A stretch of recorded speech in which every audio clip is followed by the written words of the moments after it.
اعوذ باللہ من الشیطان الرجیم بسم اللہ الرحمن الرحیم السلام علیکم ورحمۃ اللہ وبرکاتہ۔ میرے عزیز بھائیو بہنوں اور بچوں، میرے آقا کریم صلی اللہ علیہ وآلہ وسلم نے ہماری توجہ اس طرف دلوائی کہ بے توجہی کے ساتھ ادھر ادھر خیالات کر کے اللہ سے مانگا نہ کرو، یعنی تردد اور بے یقینی کے ساتھ نہ مانگا کرو، بلکہ میرے آقا کریم صلی اللہ علیہ وآلہ وسلم نے فرمایا، یہ حدیث پاک مسلم شریف میں موجود ہے۔ میرے آقا کریم نے فرمایا، جب اللہ سے مانگو تو اصرار کر کے مانگو، یعنی اس کا مطلب کیا ہے کہ جب بھی اللہ سے مانگے تو اصرار کریں، بار بار اللہ سے کہیں اور اس یقین کے ساتھ کہیں کہ بس جس طرح اللہ کے ہاتھ میں وہ چیز ہے جو مجھے چاہیے، میں نے مانگنی ہے اور اللہ تعالیٰ نے اپنی رحمت سے مجھے عنایت کر دینی ہے۔ تو میرے آقا کریم صلی اللہ علیہ وآلہ وسلم فرماتے ہیں، جب اللہ سے مانگو تو اصرار کر کے مانگو، اور فرمایا رغبت کے ساتھ مانگو۔ اور حدیث کے کیا خوبصورت الفاظ ہیں، فرمایا اصرار کر کے مانگو، رغبت کر کے مانگو۔ رب کے لیے کوئی چیز دینا مشکل تو نہیں ہے، سبحان اللہ، بے شک اس کے لیے کوئی مشکل ہے تمہیں عطا کرنا، تو رغبت کر کے اللہ تعالیٰ سے سوال کرو، اسے مناؤ۔ اور خود ہمارے آقا کریم صلی اللہ علیہ وآلہ وسلم کا حال یہ تھا کہ اما عائشہ رضی اللہ تعالیٰ عنہا فرماتی ہیں کہ نبی پاک صلی اللہ علیہ وآلہ وسلم دا رسول اللہ، یہ الفاظ ہیں کہ ام المومنین فرماتی ہے، یہ بھی مسلم میں موجود ہے، دا رسول اللہ کہتی ہے نبی پاک نے دعا مانگی، ثم دعا مانگ کر حضور پھر دعا مانگنے لگے، اور ثم دعا رسول اللہ، پھر تیسری بار وہ فرماتی ہے کہ حضور نے دعا مانگی، پھر دعا مانگی، اس کے بعد پھر دعا مانگی، یعنی آقا کریم صلی اللہ علیہ وآلہ وسلم نے 3 بار دعا مانگی۔ تو یہ طریقہ تھا ہمارے آقا کریم صلی اللہ علیہ وآلہ وسلم کا اللہ سے مانگنے کا اور اللہ تعالیٰ کو منانے کا۔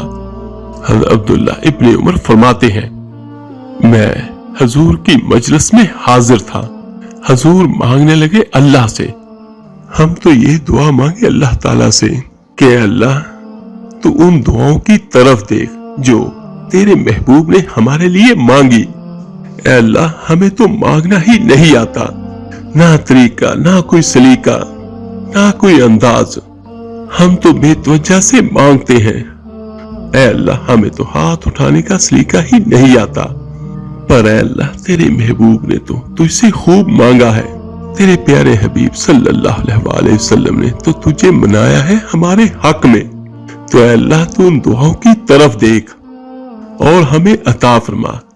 حضرت عبداللہ ابن عمر رضی اللہ تعالیٰ عنہ فرماتے ہیں کہ میں حضور کی مجلس مبارکہ میں بیٹھا تھا اور حضور دعا مانگ رہے تھے، اور دعا کیا تھی، اللہ کے رسول صلی اللہ علیہ وآلہ وسلم یہ دعا مانگتے ہیں، رب اغفر لی، یا اللہ ہمیں بخش دے، واتوبوا علیہ، اللہ ہماری توبہ کو قبول فرما، انک انت التواب الرحیم، بے شک تو توبہ قبول کرنے والا اور رحم کرنے والا ہے۔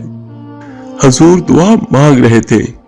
حضرت عبداللہ ابن عمر رضی اللہ تعالیٰ عنہ فرماتے ہیں کہ اللہ کے رسول صلی اللہ علیہ وآلہ وسلم نے اس ایک دعا کو ایک ہی مجلس میں ایک ہی جگہ پر بیٹھ کر میرے نبی پاک نے اپنی زبان اطہر سے 100 مرتبہ ادا فرمایا، یعنی 100 بار میرے آقا کریم صلی اللہ علیہ وآلہ وسلم نے یہ الفاظ ادا کیے، اے اللہ بخش دے، اے اللہ رحم فرما، اور اللہ کو منایا میرے آقا کریم صلی اللہ علیہ وآلہ وسلم نے۔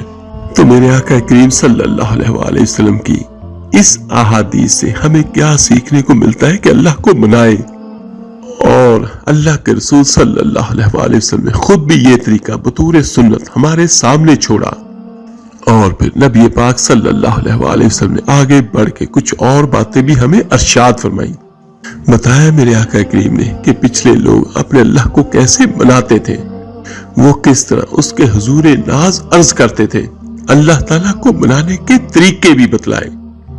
فرمایا میرے آقا کریم صلی اللہ علیہ وسلم نے جب ماں باپ اولاد کے حق میں دعا مانگیں گے تو اللہ مان جائے گا، اور مزید فرمایا میرے آقا کریم صلی اللہ علیہ وسلم نے جب مسافر دعا مانگے گا تو اللہ مان جائے گا۔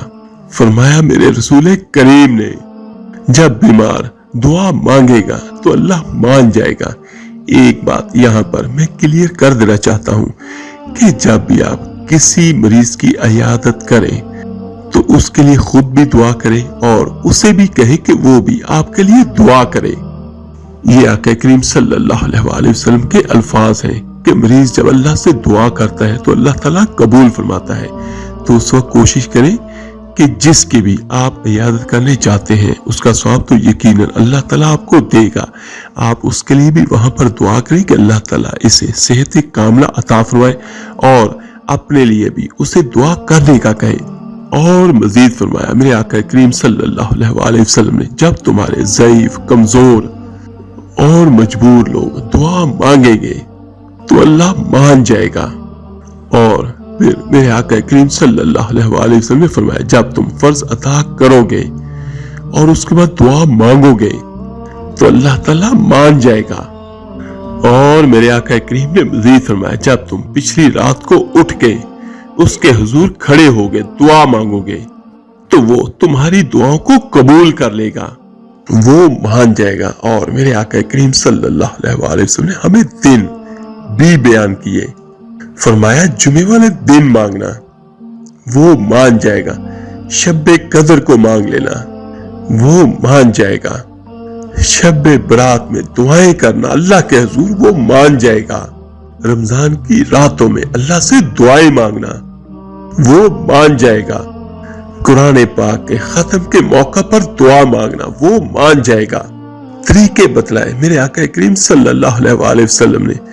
تو اب مختصر کیا ہے کہ ہم نے تو مانگنا ہے اللہ کی بارگاہ میں اس سے، اب ہم نے آگے بڑھنا ہے اور اللہ کے حضور عرض کرنا ہے۔ تو میرے عزیز بھائیوں بہنوں اور بچوں، اگر ہم اللہ سے مانگے بھی نہ اور پھر ہم یہ گلہ کریں کہ ہمارا اللہ ہمیں عطا نہیں کرتا، تو یہ بات بالکل غلط ہے کہ جو آقا کریم صلی اللہ علیہ وسلم کی تعلیمات ہے اور ان کی سنت ہے ہم لوگ ان پر عمل کریں، اور ان پر عمل کرنا ہی ہماری نجات کا ذریعہ بنے گا اس دنیا میں بھی اور آخرت کے دن بھی۔ تو یہاں پر میں آپ کو کچھ دعائیں بیان کرتا ہوں صبح شام کی جو بہترین مجموعہ ہے، تو کوشش کریں کہ ان کو زیادہ سے زیادہ جتنا بھی پڑھ سکتے ہیں ضرور پڑھیں۔ ہمارا کام یہ ہے کہ ہم اللہ سے مانگیں اور باقی اپنے ہر کام جو بھی ہیں وہ اللہ پر رکھ دیں، اور یقیناً میرا اللہ دعاؤں کو سننے والا بھی ہے اور سبھی حاجتوں کو پورا کرنے والا بھی ہے۔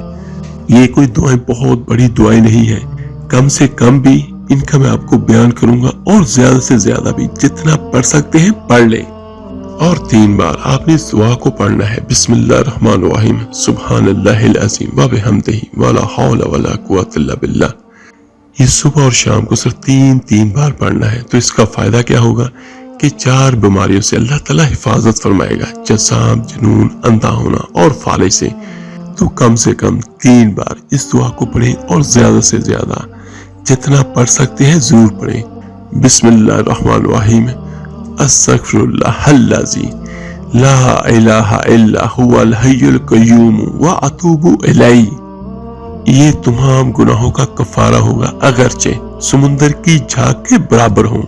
سبحان اللہ، کتنے خوبصورت الفاظ ہیں اللہ تعالیٰ سے اپنی گناہوں کی معافی کے لیے۔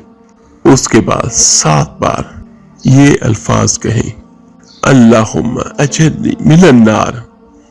یہ 7 بار آپ نے پڑھنا ہے۔ یہ ابو داؤد کی حدیث مبارکہ ہے کہ اس سے جہنم سے حفاظت ہوگی۔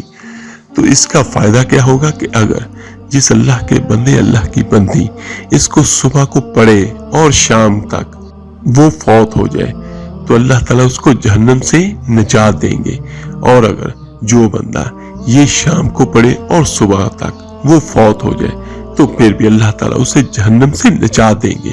تو صبح اور شام کو 7 بار ان الفاظ کو پڑھ لیا کریں، اور اس کے بعد 10 بار آپ نے یہ پڑھنا ہے، بسم اللہ الرحمن الرحیم، لا الہ الا اللہ وحدہ لا شریک لہ لہ الملک و لہ الحمد یحیی و یمیت وہو علی کل شیء قدیر۔ ان الفاظ کو آپ کم سے کم 10 بار پڑھیں گے اور زیادہ سے زیادہ اگر ہو سکے تو 100 بار پڑھ لیں۔ یہ 10 نیکیاں اللہ تعالیٰ عطا کرے گا، 10 گناہوں کو مٹا دے گا اور 10 درجات اللہ تعالیٰ کی رحمت سے بلند ہوں گے اور 10 غلام آزاد کرنے کا ثواب ملے گا، اور پھر شیطان اور ہر مکروہ چیز سے حفاظت ہوگی۔ اس کے بعد آپ نے صبح اور شام کو 3 بار یہ دعا پڑھنی ہے، بسم اللہ الرحمن الرحیم، بسم اللہ الذی لا یضر مع اسمہ شیء فی الارض ولا فی السماء وہو السمیع العلیم۔ اس کا فائدہ کیا ہوگا کہ جو اللہ کا بندہ 3 بار یہ دعا پڑھے گا صبح کو اور صرف 3 بار شام کو، تو اللہ تعالیٰ ہر چیز سے اس کی حفاظت فرمائیں گے۔ اور یہ 3 بار صبح کو اور 3 بار شام کو آپ نے یہ پڑھنا ہے، بسم اللہ الرحمن الرحیم اعوذ بکلمات اللہ التامات من شر ما خلق، کہ یہ بندہ اللہ تعالیٰ کی کلمات کی پناہ میں آتا ہے۔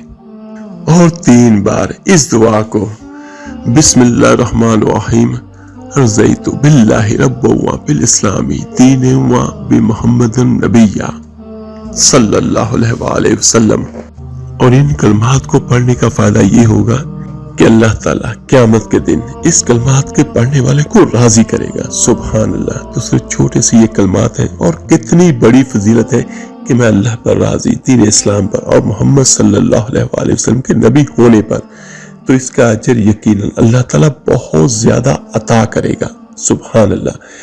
اور اس کے بعد 7 بار صرف آپ نے یہ پڑھنا ہے، بسم اللہ الرحمن الرحیم حسبی اللہ لا الہ الا ہوا علیہ توکلت وہو رب العرش العظیم، یعنی آپ نے اللہ تعالیٰ پر توکل کرنا ہے جو عرش عظیم کا مالک ہے، رب ہے۔ اس کو بھی کم سے کم آپ نے صبح شام کو 7 بار پڑھنا ہے، اور اگر ہو سکے تو صبح شام کو 100 بار بھی پڑھا جا سکتا ہے، تو یقیناً اس کا بھی بہت بڑا فائدہ اللہ تعالیٰ ہمیں عطا فرمائے گا۔ تو کوشش کریں کہ اول آخر درود پاک بھی پڑھیں، تو آپ ان الفاظ کے ساتھ صبح اور شام کو اللہ تعالیٰ کا ذکر کریں۔ اور اس کا ایک بہت بڑا فائدہ میں آپ کو بیان کرتا ہوں کہ کل قیامت کے دن جنت کے دروازوں میں سے ایک دروازہ صرف ان کے لیے ہوگا جو اللہ تعالیٰ کا ذکر کرتے ہیں، جس میں سے ذاکرین ہنستے ہوئے جنت میں داخل ہو جائیں گے۔ سبحان اللہ۔ تو اللہ تعالیٰ سے دعا ہے اللہ تعالیٰ آپ کو، مجھے، ہم سب کو ذکر کرنے والی زبان اور ذکر کرنے والا دل عطا فرمائے۔ آمین ثم آمین۔ آپ میرے لیے دعا کیجیے گا، میں آپ سب کے لیے ضرور دعا کروں گا۔ اس ویڈیو کو لائک اور شیئر ضرور کیجیے گا، صدقہ جاریہ سمجھ کر۔ آپ کے ایک شیئر کرنے سے جو کوئی اللہ کا نام، اللہ کا کلام پڑھے گا، سنے گا، اس کا اجر آپ کو اور مجھے یقیناً ملے گا انشاءاللہ۔ تو ملتے ہیں جلدی انشاءاللہ تعالیٰ ایک نئے وظیفے عمل کے ساتھ۔ اپنا بہت بہت خیال رکھیے گا۔ اللہ حافظ۔